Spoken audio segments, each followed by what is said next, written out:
Today I'm going to talk about, it's called religious people. That's the topic of today's sermon. And sometimes when someone says if someone's religious, it kind of cringes them if it's Christian. But it doesn't really cringe other people if it's based off of another religion.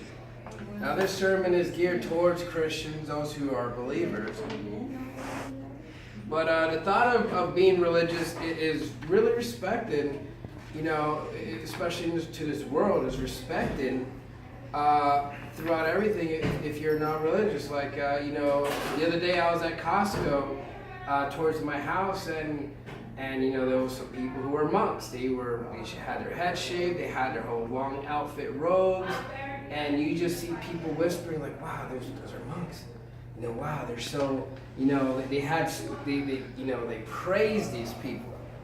Or, you know, I used to work at a place where the manager was a devout Muslim. He would, you know, pray specifically 5 times a day on a certain hour, and you could be having a conversation with him. He'll stop halfway through your conversation, go to the back, wash his feet, and go pray towards his side. And everyone marvels at that. Like, wow, he's so devoted. You know, Greek Orthodox, you know, they have so many, you know, these different statues and idols and rituals and how they do things, and people are like, man, they're so devoted and devout to that. But, you know, but when it's towards a Christian, if someone's a Christian, is religious and devout to what they believe according to the Bible, it's shunned upon, and it's you know, frowned upon, and it's considered hate. And the reason why is because, hey, the world hates Jesus. You know, they love the world, they love its own. If it has anything to do without Jesus, they'll accept it. But if it has to do something with Jesus, they'll reject it. And I'll show you in John chapter 15. John chapter 15, verses 18 and 19, it says, and if the world hate you, you know that it hated me before it hated you.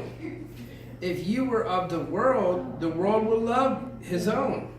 But because ye are not of the world, but I have chosen you out of the world, therefore the world hateth you.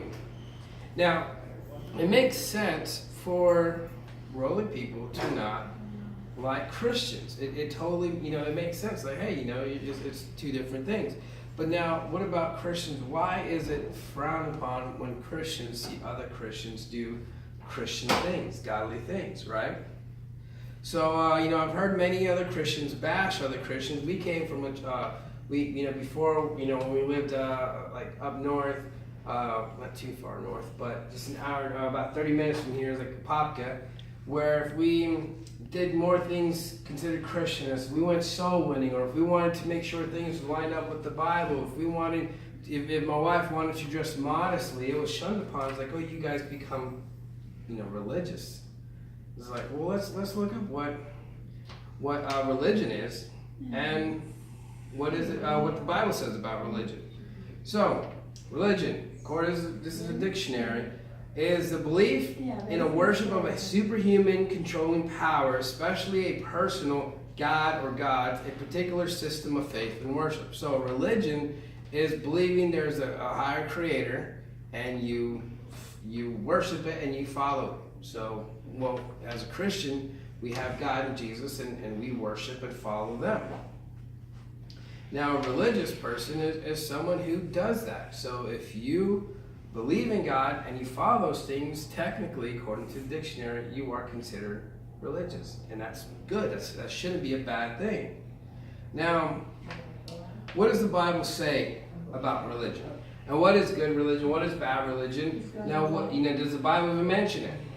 Well, it does, and here's where most of my sermon today is based off of James chapter 1, verses 26 and 27. Now, James is pretty much like, the book of James is, I would say, like the New Testament Proverbs, where it has a lot of one-liners that is really good. Now, but if you go with me, James chapter 1, it says, if any man among you seem to be religious, and brideth not his tongue, but deceiveth his own heart, this man's religion is vain. Well, let's start with that. You know, if you know, to watch your mouth. That shouldn't be a bad thing. It shouldn't be something shunned upon or anything. You know, if you want to control what you say. Now, what is a bridle?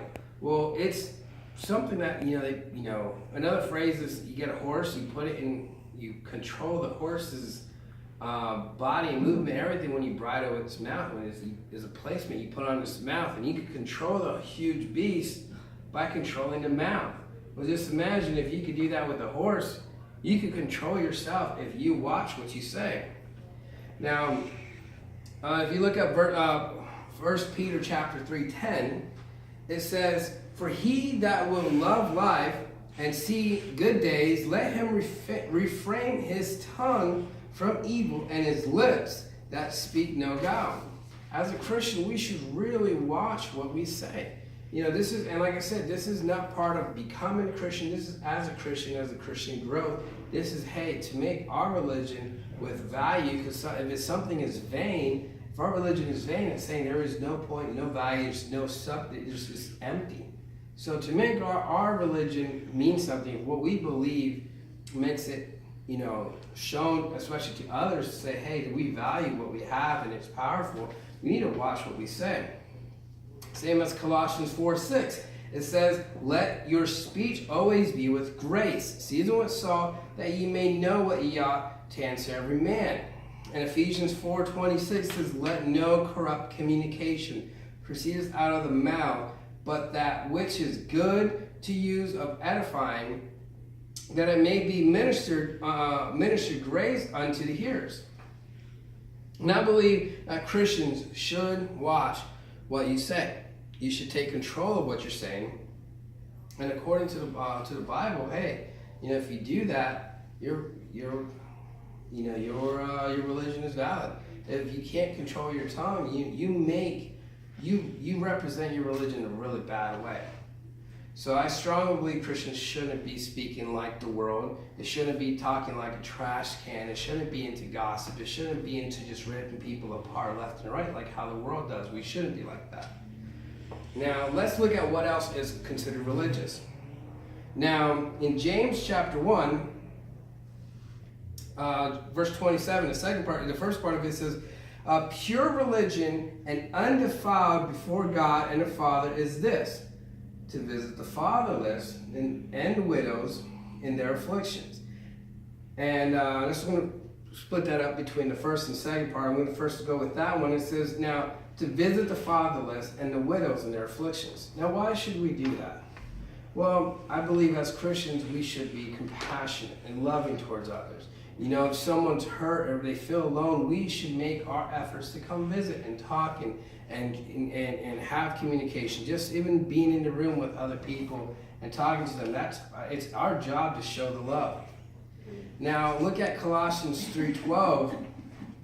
When it says, "Put on therefore as an elect of God, holy and beloved, bowels of mercy, kindness, humbleness of mind, meekness, and long-suffering." As a Christian, these should be our attributes, and this is what we should show unto others. We should be long-suffering, we should be kind, we should be patient as we, talk and deal with other people. We should make that difference to them. Now, I really like how Jesus puts this.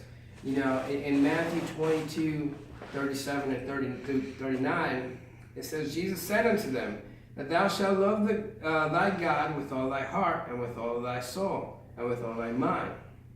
For this is the first and great commandment." Now that's, if you keep, you could easily keep all the commandments by, thou shalt love the Lord thy God with all your heart, with all thy soul, and all thy might. Okay. Now this is the, verse 39, it says, "And the second commandment, and the second is unto it, that thou shalt love thy neighbor as thyself."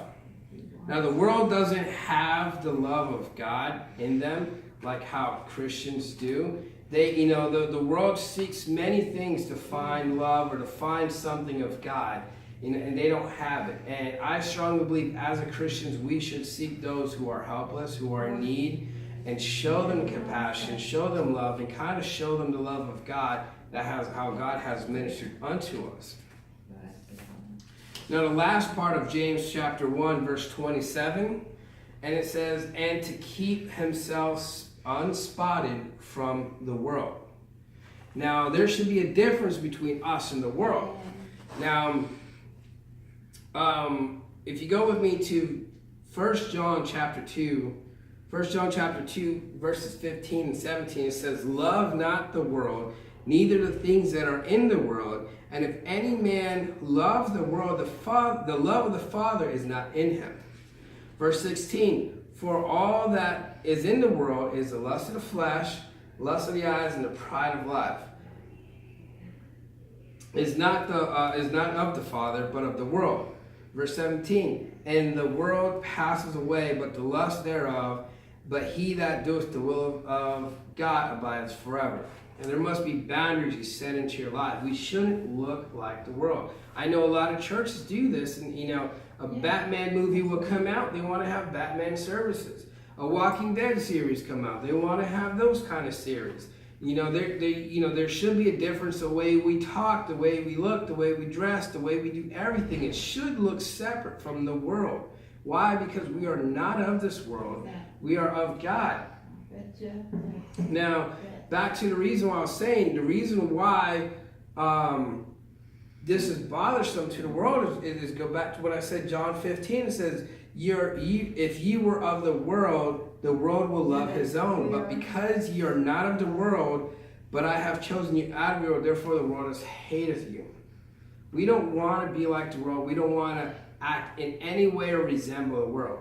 Now, I know a lot of churches also, to win people over to apparently to Christ, to the world, they want to do worldly things. Well, if you win people to the world through music, you got to keep them with music. If you win people to the church with fancy videos, you have to keep them with that. But if you win someone over with Jesus, they will always stay with Jesus, because that's the main point of a Christian, is to always have their mind towards Christ. Now, I want to leave this series with you, and just thank you all for allowing us to be here, and I'll pass it over.